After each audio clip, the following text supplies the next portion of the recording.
Okay, tuturuan ko kayo kung paano mag-interpolate using FX991EX.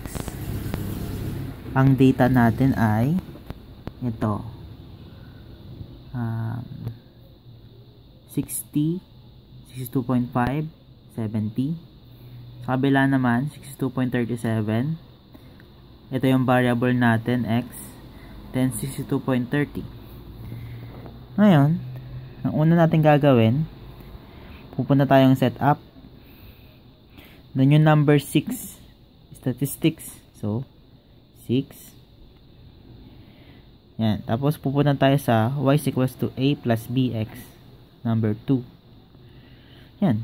Paglabas nyan, table, kukopyahin natin yung Fahrenheit sa x. Then, yung pounds per feet, cubic feet sa y. Ang ilalagay lang natin yung 60 saka yung 70. Kasi sila yung known.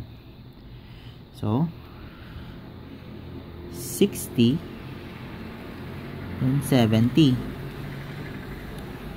Tapos sa y, ilalagay natin yung pounds per feet. Nakatapat nila. 62.37 saka 62.30.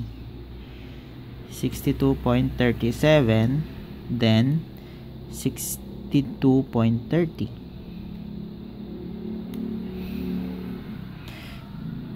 Pag nailagay mo na, press all clear. It will show this. And then what you're going to do is press the operation down, choose the regression number 4, then choose this number 5.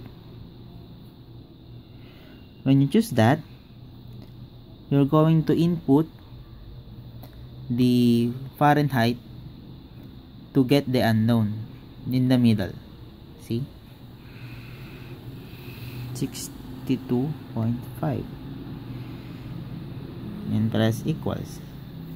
The answer will be 62.3525,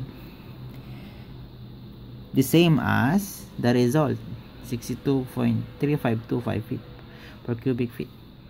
Ang dali lang, di ba? It's so easy.